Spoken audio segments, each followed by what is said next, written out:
right, so let me briefly talk about this DK Metcalf to the Dallas possibility as it relates to just rumor slash possibility if the Cowboys do decide to bend to his demand of a good possible fit for the Cowboys. And trust and believe DK Metcalf is a wonderful wide receiver.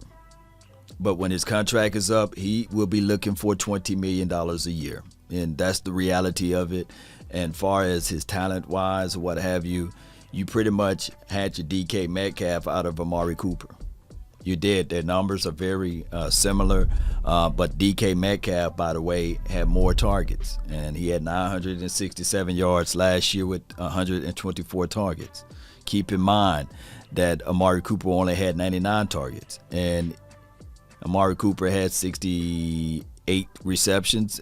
DK Metcalf had 75. So there goes to show you that one was utilized in the system, whereas he had more targets and the other wasn't.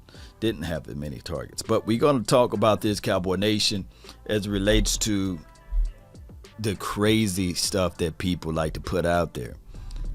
If the Cowboys want to get better at wide receiver at this point, they need to look into the draft. They need to draft their own version of DK Metcalf, or someone who's a little bit better than DK Metcalf, and move on with that. They shouldn't look into this situation and say, okay, let's just do this for namesakes because this guy requested to be traded, what have you.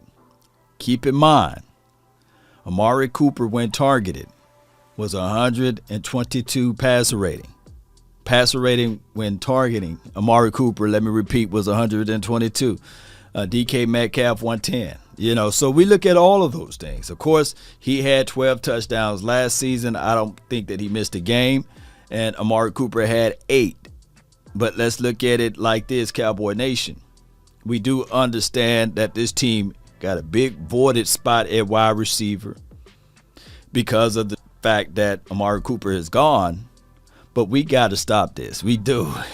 We do. The name of the game, if you're going to build through the draft, right, you got to have those good quality picks to actually build through the draft. Now, that is the reality of it. Now, if you decide to say, all right, yeah, I'm going to use draft capital, make the Seattle Seahawks rich with draft capital, get a guy, and then pay for the guy. Because that's essentially what's going to happen. You got to pay for the guy. Nothing is cheap around here.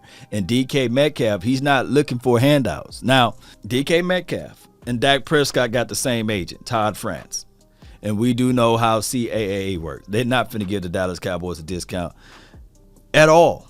Not at all. So let's stop the foolish talk about, hey, this team would look better if they go get a DK Metcalf. It will be a good move for the Cowboys, a good situation where everybody can say, yeah, man, that would be nice.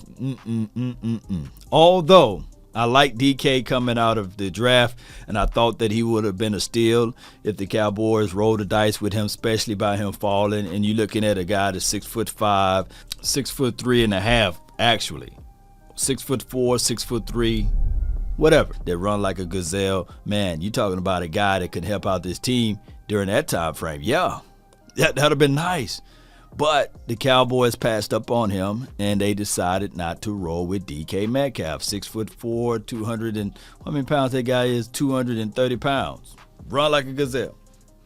Well, we have a poor man's version, Semi Fehoko. He's 6'4". He runs a 4.3. So let's work that out and go into this draft. We got big holes on the front five. You got to find you a guard. You do. You got to find you a guard that can help out in the interior of this team.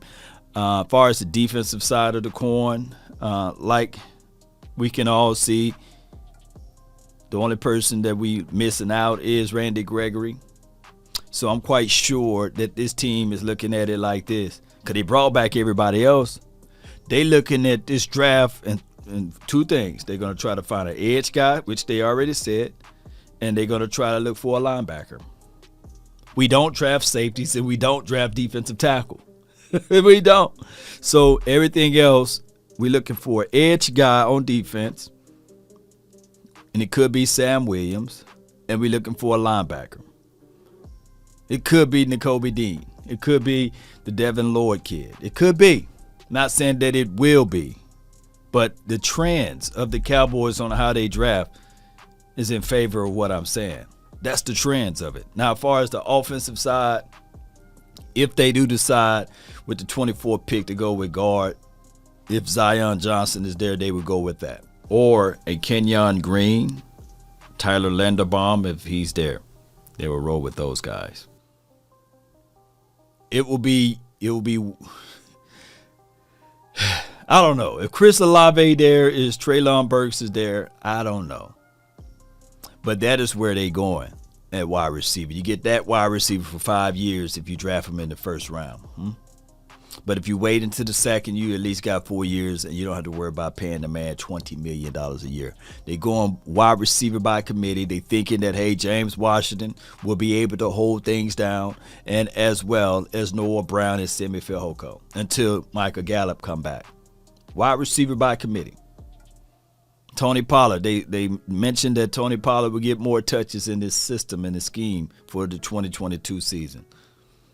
That's just how it goes, Cowboy Nation. But the possibility of DK Metcalf, I will believe it when I see it, but it will be more of the same of an Amari Cooper. Exactly the same as an Amari Cooper. You had to get him for draft capital. You got to get rid of that. And then eventually you will have to go back to the drawing board and you have to say, man, how much I'm going to pay him. And it will be right around the 20 million range. Post me your thoughts, post me your concerns down below. That's been my time. I really thank you all for yours. DC for life. So.